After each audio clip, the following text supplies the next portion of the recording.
vocês. Eu sou o professor Yuri Keresnovski e estou aqui de volta no nosso canal para trabalhar a continuação do estudo dos números complexos. O que eu fiz com vocês até agora aqui no canal? Eu fiz uma breve introdução histórica da necessidade do estudo desse conjunto numérico. Voltei bastante no tempo, aí falei da equação de Cardano-Tartaglia, falei também com vocês do Bombelli e falei do contexto da matemática da época que fez-se necessário passarmos essa fronteira dos reais para os complexos, a começar a estudar a existência desse tipo de número e as aplicações dele. A partir de hoje, o que eu vou começar a fazer? Eu começo a trabalhar com vocês as formas de representação desse conjunto, que são a algébrica, a trigonométrica e, por último, a notação exponencial. Hoje, especificamente, falaremos da notação algébrica dos números complexos, ok? Então vamos. Primeira coisa que eu gostaria que vocês entendessem. O conjunto dos números complexos é um conjunto que, na verdade, contém o conjunto dos reais. Isso quer dizer que todo número real é um número complexo. Porém, nem todo número complexo é um real. Eu tenho complexos que estão fora desse conjunto. Ou seja, o número real ele pode ser representado no que a gente chama de reta real. Qualquer número que você pense. O número 1, poderia colocá-lo aqui. O número menos raiz de 2, eu poderia colocá-lo aqui. Então, qualquer número, seja racional ou irracional, se ele pertence aos reais, eu consigo representá-lo na reta numérica. Tranquilo? Só que o número complexo, ele nem sempre pode ser representado na reta numérica. Se ele tiver apenas a componente real dele, a parte real, tranquilo. Já se ele apresentar uma outra parte, que chamaremos de imaginária, ele passa a ter duas coordenadas e ele foge da reta numérica. Ele passa a ficar o quê? Num plano, né? Que a gente chama de plano de Argand-Gauss. Esse plano vai ser melhor trabalhado na forma trigonométrica. Mas é importante, já desde o início, você entender que o número real ele pode ser representado numa reta. Ele tem como se fosse, entre aspas, uma única coordenada, que é a coordenada real. Já o número complexo, no geral, ele é representado num plano, porque ele possui duas coordenadas, a coordenada real e a coordenada imaginária. De uma forma geral, eu posso falar para vocês que o número complexo, na forma algébrica, ele pode ser escrito assim, como um x mais um y vezes i. Vocês devem lembrar da nossa aulinha introdutória, né? Que o i nada mais é que a raiz de menos 1, é a chamada unidade imaginária dos complexos. Então, esse x é o que eu chamo de parte real, esse RE quer dizer isso, do z. Então, a parte real do z é o x, ó. É essa coordenada x que está no plano, aqui no eixo real. E o y é a coordenada imaginária do complexo, é a parte imaginária dele. Então, ó, o y está no eixo imaginário. Então, meu número complexo é esse pontinho, esse ponto que está aqui, tá? Representado por essas duas coordenadas. Ok? Então, basicamente, o que a gente tem que entender de forma algébrica de número complexo é que ela é essa representação, separada em parte real barra parte imaginária. Tranquilo? Agora o que a gente vai começar a ver são as propriedades operatórias dos complexos, como que eu algebrizo o trabalho dos complexos. Primeiro, se eu quero que um número complexo seja exatamente igual ao outro, para eles serem exatamente iguais, eles têm que ser o mesmo ponto no plano, não tem? É como se você estivesse trabalhando na geometria analítica e quisesse que dois pontos fossem iguais. Eles não têm que ter as mesmas coordenadas? Então, se eu quero que um número complexo seja igual ao outro, eles têm que ter ao mesmo tempo a mesma parte real e a mesma parte imaginária. É o único jeito deles caírem no mesmo lugar. Então vem aqui comigo. Se eu quero que A mais BI seja igual a C mais DI, primeiro eles têm que ter a mesma parte real, não tem? Parte real aqui é A, parte real aqui é C. Só que isso não garante ainda, porque eles também têm que ter simultaneamente a mesma parte imaginária. B em um e D no outro. Então, quando isso acontece, você garante a igualdade deles. Ó. Esse igual a esse e este outro igual a esse. Então, a identidade, a igualdade de dois complexos é bem simples. Basta igualar parte real com parte real e imaginária com imaginária. Show? Bom, como que eu faço para somar e subtrair dois números complexos na forma algébrica? Basta você pensar o seguinte, você não tem como juntar coisas que são de tipos diferentes. Eu não consigo juntar um cara que tem i com outro que não tem. Eu apenas consigo juntar parte real com real e imaginária com imaginária. Então dá uma olhada aqui. Se eu quero somar esses dois complexos, ó, A mais BI somado a C mais DI, o que eu encontraria com isso? Junto parte real com parte real, então ficaria A mais C. Então, ó, se eu quiser somar os dois, ó, A mais C e junta as partes imaginárias, B mais DI. Né? Então aqui ficaria B com D, né, vezes o I. Então aqui B mais DI. Já se eu quisesse subtrair, o raciocínio é o mesmo, só que ao invés de somar real com real e imaginário com imaginário, eu subtraio real com real e imaginário com imaginário. Então, ó, esse complexo menos esse tem que fazer A menos C. Então, por enquanto aqui ficaria o menos. Tá? E esse menos esse, B menos D. I. Tranquilidade. Então é assim que funciona. Então, por enquanto, eu acho que são conceitos bem simples. A identidade só se aplica se a parte real for igual à parte real, imaginária igual a imaginária. E somar e subtrair dois complexos implica em você trabalhar separadamente com as suas partes reais e imaginárias, efetuando a operação pedida, somente. Então, para você entender, estou colocando um exemplo aqui bem simplesinho, inicial mesmo. Eu quero que esta igualdade daqui seja verdadeira. Para ela ser verdadeira, qual é a condição? Quais são os valores de x e y? Então, vamos ver. Soma de dois complexos, então real com real. Então, por enquanto aqui ficaria 2 mais x. Imaginário com imaginário, 3i mais menos 2i. 3 menos 2, 1. Então, aqui ficaria mais 1i. Então, ficaria assim. Beleza? E do lado de cá eu teria 3i menos yi. Então, vamos colocar logo assim junto, né? 3 menos y vezes o i, menos 4. Então, desse lado ficaria assim. Então, na verdade, o que eu podia fazer de soma de um lado e subtração do outro foi feito. Então, isso aqui, ó, beleza. Volto lá para cima. Como que eu tenho a identidade entre dois complexos? Para eles serem iguais, basta você igualar parte real com real e imaginária com imaginária. E você vai ter a tua resposta certinha. Vamos lá. Para 2 mais x dar igual a menos 4, obviamente o x tem que ser igual a menos 6. 2 menos 6 dá menos 4. E para 3 menos y dá igual a 1, né? 1 que aparece aqui na frente, quem tem que ser o y? 2, porque 3 menos 2 dá 1. Então, y igual a 2. Pronto. Se você conseguiu entender esse resultado, você já domina facilmente soma, subtração e identidade de complexos. Bom, então dando continuidade, o que a gente vai ver agora? As potências do i. E a gente vai reparar algo muito interessante que ocorre com elas. Bom, vamos. I elevado a 1. Um número elevado a 1 é ele próprio, ou seja, isso aqui vai ali. I ao quadrado. O i é a raiz de menos 1, não é isso? Então você teria isso aqui, ó, raiz de menos 1 ao quadrado. A raiz corta com quadrado dá menos 1. Para você que trabalhou só no conjunto dos reais até hoje, isso deve causar um certo estranhamento, né? Tirar raiz de número negativo, mas essa é exatamente a inovação dos números complexos. É aquilo que pode aqui não podia anteriormente. I ao cubo. O que é I ao cubo? É o produto de I elevado a 1 por I elevado a 2, ó, somos expoentes da I ao cubo. O produto dessas duas coisas vale menos 1, menos I.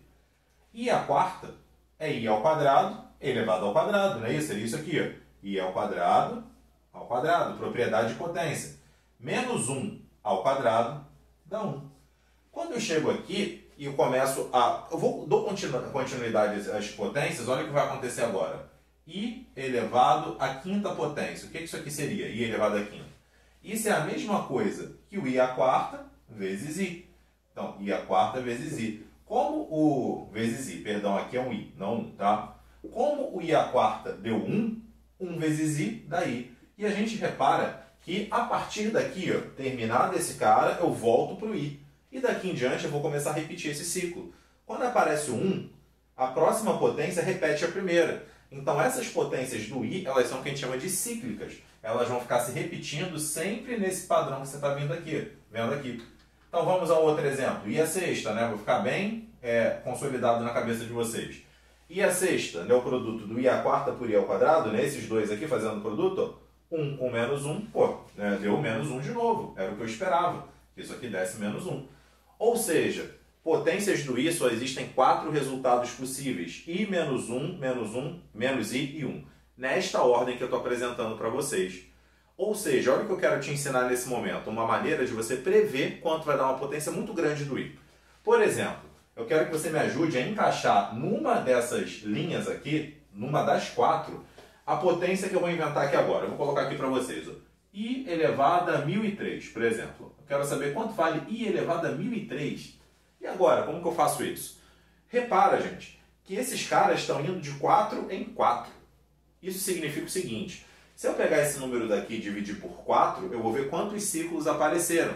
1003. Vamos logo para 1003. Dividido por 4. Isso aqui vai dar o quê? 10 por 4, 2, resto 2. 20 por 4 dá 5, resto 0. 3 por 4 dá 0, resto 3. O que significa esse resultado? Que esse ciclo se repetiu 250 vezes. E ainda vieram mais 3 potências antes de terminar. Pô, peraí, se vieram mais 3, ó, 1, 2, 3. Ou seja, o cara que você acha aqui, esse cara é o resto. Esse resto é a mesma cara da potência que sobrou. O i elevado a 1003, na verdade, é a mesma coisa que o i elevado ao cubo. Quando eu estou trabalhando com potências do i, basta eu dividir o expoente e trabalhar com o resto depois. Como o resto é 3, quanto que é i ao cubo? Menos i. Então esse cara, na verdade, valeria menos i. Então esta pergunta que eu fiz teria essa resposta. Ok? Então a grande jogada trabalhando com potências cíclicas do i é essa. Divide o expoente por 4, porque o ciclo é de 4 em 4. Fica com o resto. Elimina tudo. Fica só com o resto para você como potência que está resolvido. Tranquilo? Bom, quanto ao produto de complexos, eu não vou ficar te obrigando a gravar a fórmula, porque é bobeira até. Para você fazer o produto de complexos, basta utilizar a propriedade distributiva, nada mais. Tranquilo? Para você entender já, eu estou colocando um exemplo da prova da especialista. Eu quero que 2 mais i multiplicado por 3 mais i resulte num número que a gente chama de imaginário puro. O que é um imaginário puro? Um número complexo tem parte real e parte imaginária. Se eu sumo com a parte imaginária, ele se torna um número real. Se eu sumo com a parte real, ele se torna um imaginário puro. Ele não tem nada de real nele. Então, o que eu vou fazer aqui, como eu disse? A distributiva. 2 vezes 3, 6. 2 vezes i, mais 2i. mi vezes 3, mais 3mi. E mi vezes i vai dar mais mi ao quadrado. Então, a princípio, ficaria assim. Só que i ao quadrado é menos 1. Se o i ao quadrado é menos 1, como a gente acabou de ver ali, isso é menos m, né? Então, eu vou ficar com 6 menos m, parte real com real, e parte imaginária com imaginária, 2 mais 3m, i. Então, o produto desses dois complexos gera esse resultado. Eu fiz a distributiva e agrupei da forma que eu ensinei para vocês em soma e subtração. Feito isso, o que eu quero? Que seja um imaginário puro. Ou seja, para ser imaginário puro, essa parte aqui tem que sumir. Qual o jeito dessa parte aqui sumir? Basta que o m seja igual a quanto aqui? A 6. Porque se o m for 6, isso zera. Isso zerando, meu número só tem a parte que contém o i. Se torna um imaginário puro. Tranquilo? Então foi. E por último, nessa página, nesse quadro, melhor falando, eu vou falar do conjugado de um número complexo. Imagina que você tem um número complexo z igual a a mais bi. O conjugado dele nada mais é que pegar esse número complexo, manter a parte real e trocar apenas o sinal da parte imaginária. Então você vai trocar para a menos bi. E reparem que eu coloquei uma barrinha aqui em cima. A barrinha em cima de um número complexo significa o quê? Que eu estou calculando o conjugado dele. O z barra é o conjugado. Exemplo. Imagina que eu te dou isso aqui. 5z mais z barra igual a 12 mais 16i. Quem é o z? Então vamos. Eu tenho aqui 5z. O z para mim é o a mais bi, não é isso? Então 5 vezes a mais bi. Mais o z barra. O que é o z barra? A menos bi, que é o conjugado. É igual a 12 mais 16i. 5a mais a. A parte real aqui é 6a. 5bi com menos bi. Mais 4bi. É igual a 12 mais 16i. Ficaria assim. O que eu vou fazer? Como sempre, igualdade de dois complexos. Ó, real com real, imaginário com imaginário. Logo daqui eu tiro que 6a tem que dar igual a 12. E eu tiro também que 4b tem que dar 16. Então, que 4b tem que dar igual a 16. Daqui, ó, se 6a vale 12, quanto vale o a nessa situação? 2. Se 4b vale 16, quanto vale o b? Igual a 4. Como ele pergunta quem é o z para a gente, minha resposta é qual aqui? O meu número complexo z, que eu estou à procura nessa questão, é o 2 mais 4i. Então, essa seria a nossa resposta a essa pergunta. Esse carinha daqui é o número complexo z, tal que obedece a essa equação. Para finalizar o nosso estudo, vou tratar mais dois tópicos com vocês. Divisão entre números complexos, que é uma consequência do que a gente aprendeu dos conjugados, a gente vai usar eles aqui. E por último, algumas observações importantes que vão te ajudar em questões que parecem ser muito grandes, mas você conhecendo alguns resultados previamente te ajudam bastante. Bom, quando eu quero dividir um número complexo por outro, fazendo um paralelo é como se você estivesse lá na tua álgebra do 8º ano tentando racionalizar. Você não faz de tudo para se livrar da raiz embaixo? Então, aqui é a mesma coisa. Eu vou fazer de tudo para me livrar do i embaixo, porque eu não quero ficar com aquela raiz de menos 1 no meu denominador, porque eu não sei dividir por u e pelo i. Então, eu vou tentar me livrar e deixar o i apenas na parte de cima, no numerador. Tranquilo? Então, vamos. Como que eu faço para me livrar desse cara? Pensa nisso daqui como se fosse um a menos um bi. Se você pegasse essa expressão e multiplicasse ela, tanto em cima quanto embaixo, por a mais bi, que nada mais é que o conjugado do denominador, estou trocando o sinal da parte imaginária, o que iria acontecer desse jeito? Ó, você ia conseguir embaixo se livrar do i, pelo produto notável que vai aparecer, que vocês já vão ver. Em cima o i vai continuar, vai, mas ele desapareceu de baixo, que era a minha intenção. Então vamos. Em cima eu apenas faço a distributiva. 5 vezes 3, 15. Depois 5 vezes 4i, 20. I. 2i vezes 3, 6i. E 2i com 4i, 2 com 4, 8. 8i ao quadrado. Tudo isso sobre, no denominador, ó, a menos b, a mais b. É quadrado do primeiro menos o quadrado do segundo. É esse produto notável que eu chego. Tranquilidade? Então, aqui em cima, i ao quadrado é menos 1, então isso dá menos 8. 15 menos 8 vai dar 7. Então, 7. 20i com 6i, 26i. Tudo isso sobre 9, e esse cara daqui está dando 16i ao quadrado. Então, ó, 9 menos 16i ao quadrado. Só que repara comigo, i ao quadrado é menos 1. Então, isso aqui dá menos 16 vezes menos 1, dá mais 16. 9 com 16, 25. E eu já vou escrever separadinho. 7 sobre 25 mais 26 sobre 25i. Então, meu resultado final nessa questão, ó, seria esse cara. E eu fiz questão de escrever assim, porque na hora da prova, podem te perguntar qual é a parte real do resultado, qual é a parte imaginária. Parte real, 7 sobre 25. Parte imaginária, 26 sobre 25. Ou seja, dividir nada mais é que você pegar o teu número inicial e multiplicar em cima e embaixo pelo conjugado do denominador. Porque aí tu se livra do problema, tu acaba se livrando do i embaixo. Tranquilo? Então vamos. Observações importantes, que é a nossa última parte. Eu vou te mostrar duas potências aqui que aparecem, que você deve conhecê-las. Para quê? Para tomá-las como base para fazer problemas que parecem muito grandes se tornarem fáceis. 1 mais i ao quadrado. Quadrado do primeiro, produto notável, dá 1. 2 vezes o primeiro pelo segundo, 2i. Mais o quadrado do último, i ao quadrado.